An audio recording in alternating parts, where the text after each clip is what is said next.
Hello and happy Thursday. And thank you for joining us for this week's Rise and Thrive with EHE Health, which is an interactive series where we discuss all things health. If anyone has questions today, please do not hesitate to drop them in our comment section, and we will do our best to answer each and every question. Today, I'm excited to share with you, and I'm joined by Anna Oakes. She is a CEO of Build High Performing Teams. Welcome, Anna.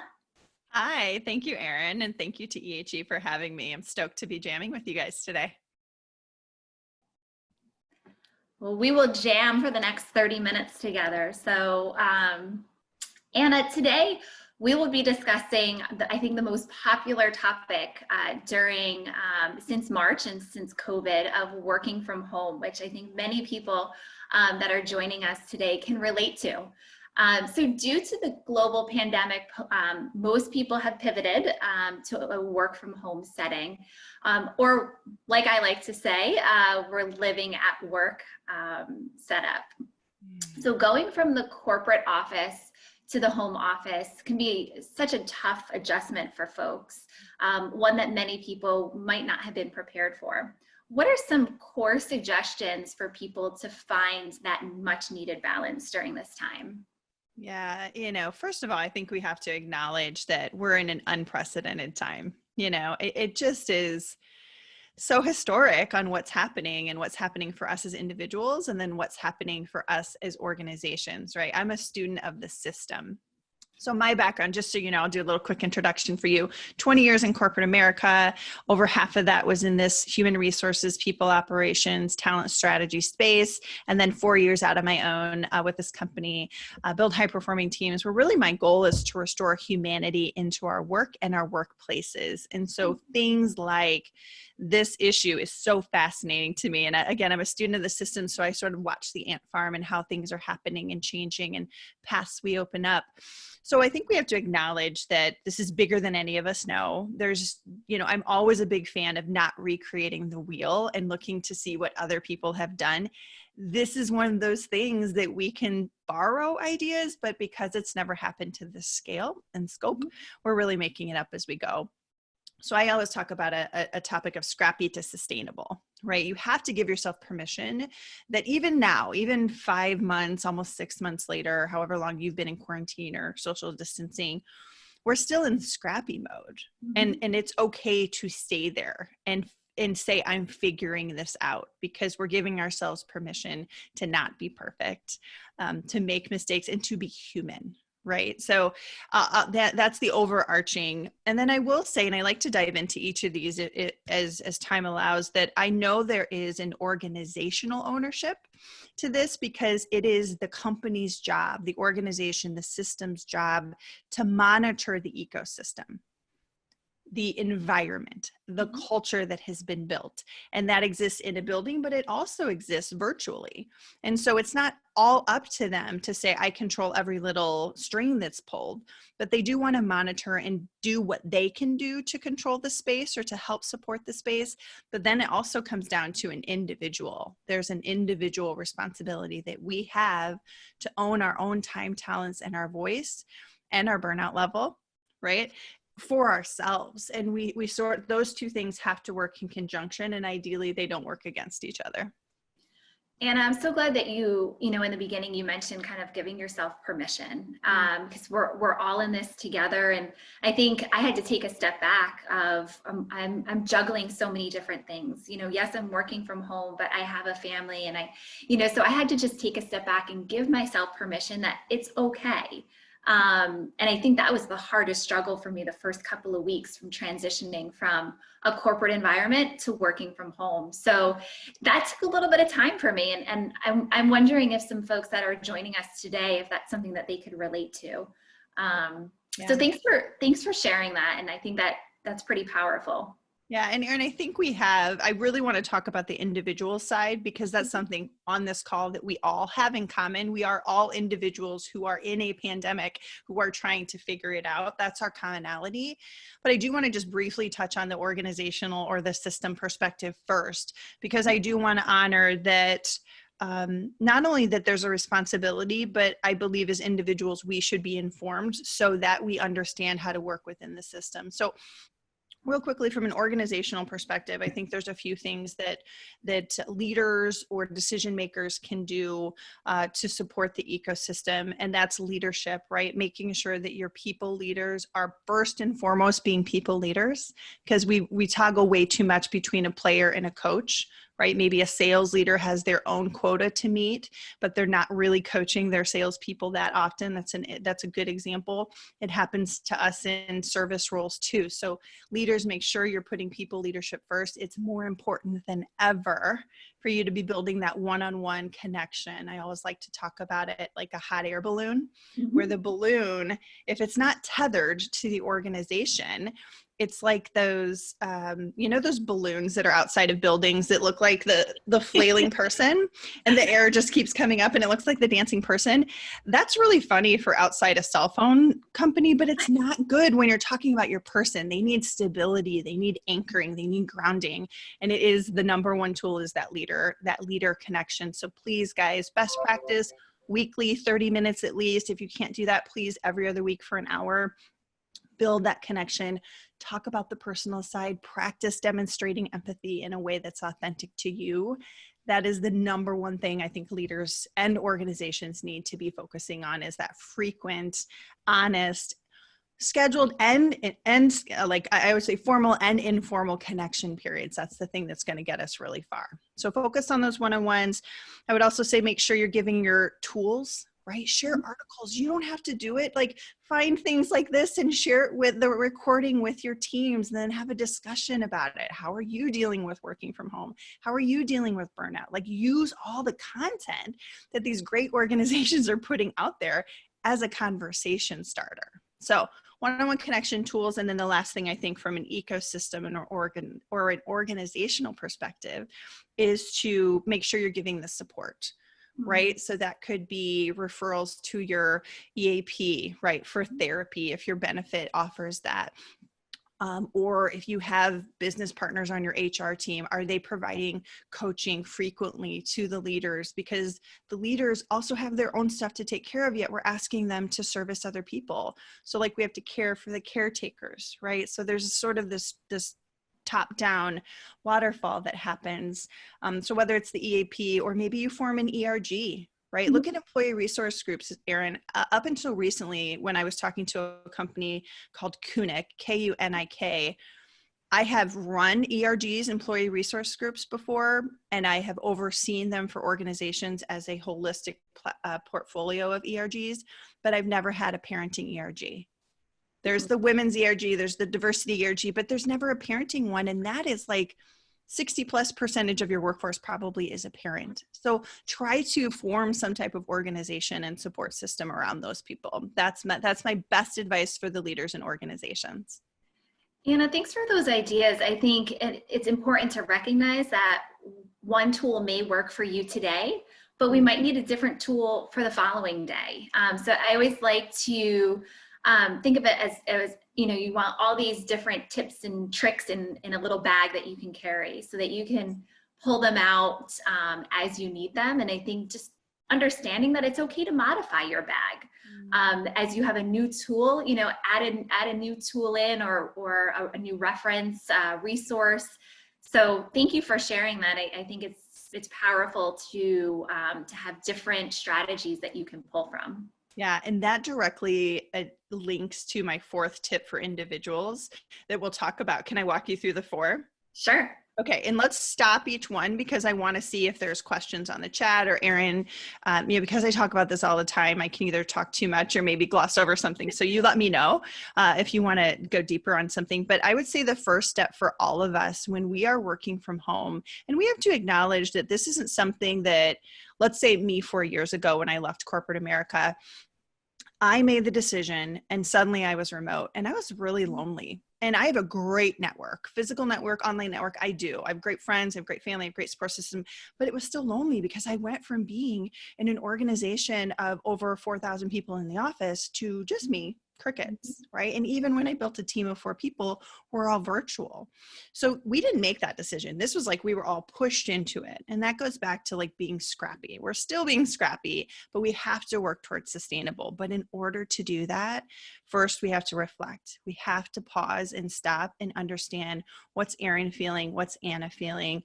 Those things might be different. Even though you and I are both mothers, we both have kids, we could be having a different experience, you know, and acknowledging that even though we have some commonalities, there is a uniqueness and an individualization that's occurring. And maybe the system can't acknowledge that, but we can as people. And so whether that is meditating or journaling or walking in the grass with your feet, you're in your bare feet to get grounded if you need a break in the middle of the day, like that reflection is going to give you data. Like think about this from a business perspective. We make decisions in business based on data. We need data as individuals to understand where am I at and where am I going. Right. I use an app called Mood Path. I've used quite a few apps, Dailyo and a few other ones. I like Mood Path right now. It checks in 3 times a day with me. I remember I told my doctor, she was like, oh, sounds like a lot. It's 1 minute a day. And it reminds me to stop. How am I feeling right now? What am I thinking about? There's a notes section. And then I can track over time. What was it? Did I not get enough sleep? Did I not eat right? So that reflection is going to give you the data that you need to do the next steps, because the next steps are all about sort of taking control of your time, talents, and voice in a way that's going to help you prevent or stay out of burnout, because there's actually a trajectory to burnout, Erin. It starts at, let's say, the honeymoon stage of like, oh, everything's good. Like we were like, oh, we're in quarantine. This is cool. Like we're all working from home. I always wanted to work from home, or whatever your attitude is. There's a little bit of a honeymoon period. And then we move into the onset of the stress. Like, oh my gosh, this is a lot. And then in terms of burnout, we move from onset to chronic stress. We can't get out of it. We wake up in it. And then over time, we sort of forget that we're in it. And the chronic stress becomes real burnout. Right? Burnout it's actually recognized as what's the word? Like an actual, I'm missing the word, Erin, like a diagnosis, right? It's a real thing. It's not something you're making up in your head. It's a real phenomenon that affects your physical and your mental health. So we need to pay attention to that, because after burnout becomes habitual burnout, where we're just in it and we forget that we are in it and we have a way to potentially get out of it if we put the right steps into place. Anna, I hate to stop you right there because a wonderful question came into the chat, and I think it ties back to burnout. And so the question that came through was, since working from home, I feel the pressure to always be on. How can I elevate that? You know, what can I do to resolve this? So I don't know if you have any tips that you can recommend to our folks today. I do. Okay. So we're leading into that. So my tips sort of build on each other. So first was reflect. I think the next one is rhythm, and the next one's boundaries, which we're going to get to, because that's where we're going to address how do you sort of create some of these boundaries. I feel like I'm always on, right? So quickly on rhythm, there's some best practices, guys. There's a book by Cal Newport called Deep Work, which is an amazing read. And I had just started following his research that said we work best when we work in 90-minute increments. There's been a ton of research and science done on it. So if you can, block 90-minute increments. I'm like, yeah, I'm going to try that. So January, I was in India presenting. So my whole month was crazy. February, I come back. I just am getting the hang of this. Like, yeah, I'm going to get 8 90-minute work periods a week while my kids are at school and I'm running this business. I don't get any 90-minute periods now. We are just constantly back and forth. So there are certainly best practices on creating a rhythm. And I want us to give, again, it goes back to that permission, Erin, that like, I can try to create whatever rhythm I want to, but I have twin 9-year-olds at home right now who have other plans. Their emotional, their daily needs, minute by minute needs. Me and I do have to change hats. I have to multitask. And so I want you to create a rhythm, but be realistic about your rhythm, you know, and know that it is going to have to shift a little bit. So do it daily. I always say plan daily, plan weekly, plan monthly, reflect quarterly, right? We're doing those things, but it's even more important to look at hour by hour how you're going to spend your time in a day. And you may need to set that different schedule daily based on what your what your work is demanding of you. If you do have children, I've had an employee who was a single person living at their house and had experiencing depression and anxiety and actually resigned because of it. And this is something that they talk publicly about, so I'm not divulging any confidences, but we all have to do what we have to do to create the rhythm. And for him, the rhythm of working for anybody at that time just wasn't going to be work for him. So he had to make daily decisions on how he was going to navigate through his stress and this new opportunity of, remote and quarantine work. So the rhythm is really important, but I want you to be realistic about it. So I'm gonna go right into the answer to that question in boundaries, unless you have any questions on rhythm.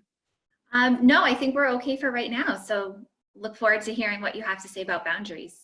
Okay, so here's the thing. You feel like you're always on because you are, right? Because you really are.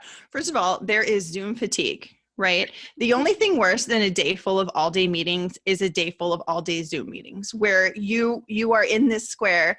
And you're not only looking at everyone else, but you're also looking at yourself, and you're noticing that it messes with your head, guys. I can get into the science, but let me give you the professional recommendation that it messes with your head, and it's okay.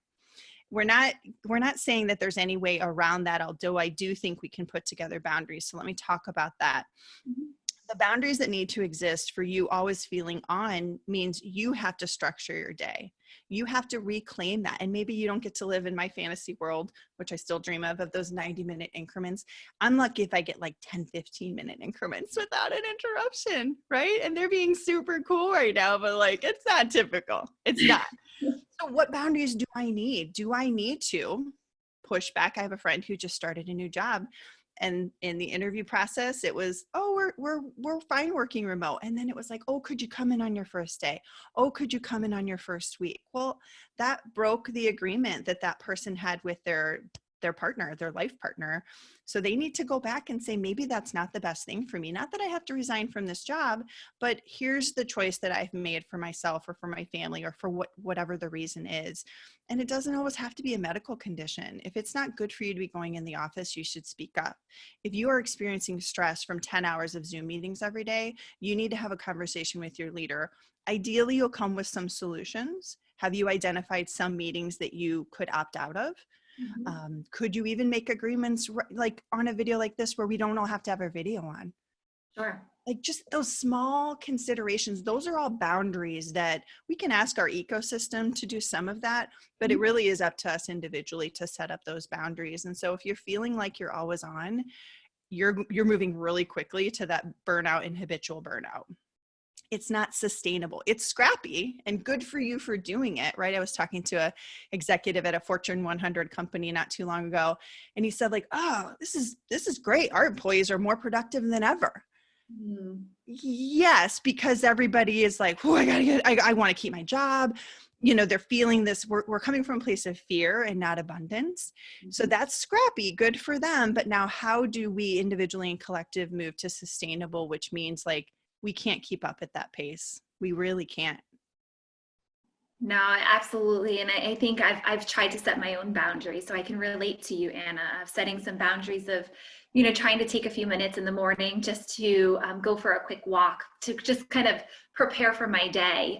But recognizing that, sometimes I can't always go for that 15-minute walk. I might have to put it at the end of my day, or, I block a little bit of time to do some project work. But you know what? Sometimes we have to be able to change. So I think setting boundaries is important, but I feel like I've learned that I can't be too rigid on those boundaries, especially if a teammate needs some assistance. So I love boundaries. Too, though, Erin, like you and the person that asked this question, we're not alone in this, right? The number one reason for burnout before COVID was sheer amount of workload. Okay. Mm-hmm. The number one reason now is the blurred lines between work and life. 26.7% of people say like that's the reason they're burnt out, is this blurred line between work and life. And it's a big deal. And so as much as you feel like maybe your coworker needs you, my encouragement for you, if I can have a coaching moment, is you also have to make sure that your cup is filled up. And so if there are micro ways, if you can find 2 15-minute periods that are untouchable during the day that don't get blacked over, Or maybe you go to an extreme. I created programs for organizations where everybody agreed on office hours. We're not going to have meetings during this window, right? Or we're always going to have one-on-ones here. Or for these types of questions, we're always going to keep those for our one-on-ones versus like pinging each other or IMing each other, right? We're just trying to minimize the potential distractions and stressors that come up every day. Absolutely. And I think this kind of goes into the blurred lines a little bit, but a great question that just came up from one of our viewers. And it's again, we also have stresses sometimes from our family members as well. So I live with my partner and I find I'm doing well myself, but they bring into their work stresses. So they're bringing their work stresses home, which being confined then overwhelms me and brings me down. What's the best way to approach this situation? Yeah. And this directly, I think, relates to boundaries, but also the next tip, and it's my last tip for individuals, which is adjust. We need to set boundaries and we need to adjust.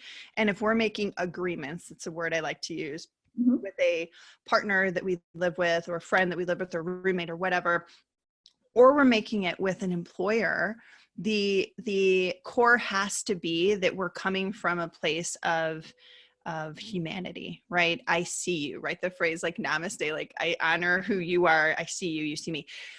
That's what we need to come from, of this place of like, I love you and I respect you, specifically for this person who has a partner. I love you and I respect you.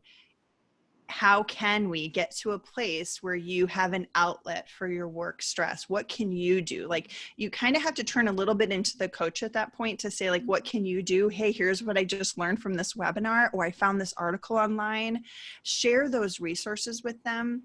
But if it's really grating on you, you might need to make an agreement that I can't be your outlet for that stress. Because I had this conversation with my spouse the other day. I said to him, I'm barely hanging on. So when we have that thing that we were talking about, and at the time it was school and what we were going to do with the kids in the fall, I can't deal with that right now. So we're going to actually have to schedule a time to talk about that, because I get flooded. The stress just boils up the minute you ask me that. So we'll have to actually schedule a time so I can mentally prepare. So we have to look for those little agreements that we can make, Erin, to say, I know that our relationship is really important, but given this really stressful situation, I'm not really able to be that person for you right now. Is there anybody at work that you can talk to? Can you reach out to HR? Can you reach out to a therapist or a coach, right? I'm a person who swears that I would not be where I am without therapists and coaches. Very different roles, right? Sometimes I have them both, but there's a time, right, for one or the other or both. And this might be it, right? Where you offer that they could call their employee assistance program and look into some of those free sessions that a lot of employers offer. Because even for me, guys, where I coach people for a living, I'm very clear it's not my job to be my husband's career coach. I have to have those boundaries, because all of a sudden, once I open up that, then I'm just going to it's not good for our relationship, right? So you just have to identify what are some of those good things. And the same goes for coworkers, guys. Those healthy boundaries, those agreements have to happen daily. If you've got a coworker who every time you talk to them, this, that, blah, blah, blah. Yes, I see that you are hurting and I see that this is really stressful. What can I help you do about it? What action can we take? Try to move to action. And if they're not ready to move to action and they just need to sit in the discomfort, that's okay. But then you have to think about what your ability is to sort of eat their discomfort on a daily basis. No, Anna, thank you for sharing that, because I think a lot of people can relate to that question that the individual asked. So for me, I like that you acknowledged, you acknowledged their stress, but you're understanding that, this isn't the best time to have this conversation, so that I can then come back better prepared with an answer. And maybe I would answer it very differently if I had those, that time to prepare for that conversation. So I think that was a great tip. And also, I know so many employers are really making sure that their employees are aware and are utilizing their employee assistance programs, especially during this challenging time. But also, like you said, having different outlets. So for myself, making sure that my husband is able to go on a bike ride. That's one of his favorite hobbies, of acknowledging, yes, you're coming home from a stressful day.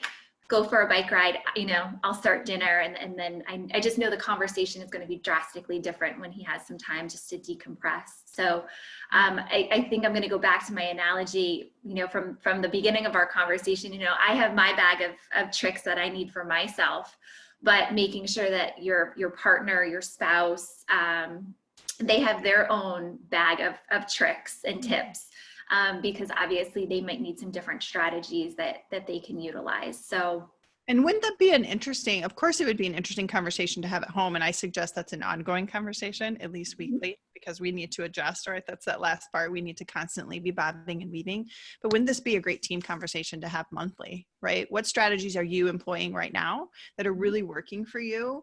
Do you have a great podcast? Are you loving Insight meditation app? What are you using?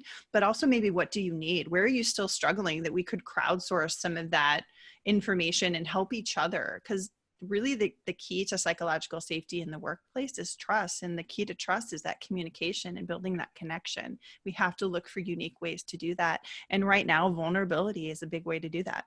Brene Brown would love that I just said that. So one last question that came in, and I think that you've shared a lot of tips and resources that people can utilize, but I'm struggling to keep myself motivated at home. Any additional suggestions that you have? So struggling to keep yourself motivated. First of all, I have to go back to, guys, I don't want to sit here today and act like I've got everything together and that I'm on all day. Like I could bring my twins in here and they could give you some stories, right? Like I am a human, we're all human. And so some of that is, again, I have to go back to you don't have to move to resilience today. I use the expression it's okay to sit in your poopy diaper until you're ready to change it.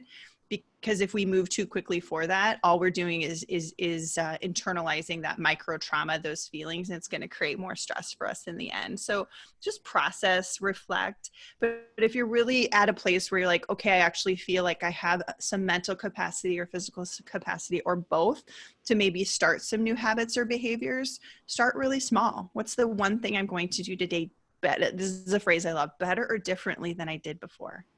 Right? It doesn't have to be perfect, but what could I do today better or differently than I did yesterday to get closer to my ideal result, which is probably peace and progress and happiness, right? So pick those micro things, so for you, if it is that 15-minute walk or, maybe 2-hour bike ride isn't reasonable for your husband, but 15 minutes around the neighborhood is, just start really small and get a taste of that and see what was the result. Right? Did it do anything differently for me? Did it get me closer to my ideal state? So please start small. This is not the time, as much as everybody at the beginning of the quarantine was like, oh, write a book, gut your house, redo your whole room. No. I'm really encouraging everybody to stay real chill, really grounded, and please don't take on any big things. Please don't make any big decisions right now. This is not a time of urgency, right? This is a time of trying to move from scrappy to sustainable with those really powerful micro habits. And I would really recommend a book, Atomic Habits, if you want to check out some of the work around what are some micro and macro habits that I could put into place. Atomic Habits is a great resource for you. Thank you. And I will, I'll have to check into that right after we finish our talk today. For sure. Well, thank you. I feel like this has been very informative, and I know I had some strategies to walk away with. So I hope that this helped our viewers to be a little bit more productive and have that work from home or work-life balance. So thank you again, Anna. Of course. Yeah, I'm happy to connect with any of you. If anybody wants to stay on the line, if you've got more questions, I have a few free minutes. But otherwise, just get in touch. You can reach me on our website, Build High Performing Teams. I'm on Instagram, Facebook, YouTube. I've got 2 podcasts. I have a long form called Build High Performing Teams, and then we have a new one we just started, a 10-minute podcast called Culture and People, which is really talking about organizations who want to advance their culture and their people strategy, and how do we share ideas. So whether you're a practitioner or an employee who wants to get ideas maybe to take to their employer, it's a great resource, and it's available on LinkedIn. Wonderful. We'll certainly make sure that everybody is aware of all the resources that you provide. And for EHE, feel free to follow us. We are on Facebook, LinkedIn, Instagram for some additional content. But tune in next week, again, Thursday for another episode. And thank you all for participating today. Of course, peace and progress, guys. Take care. Take care. Thanks, Anna. Mm. Bye-bye.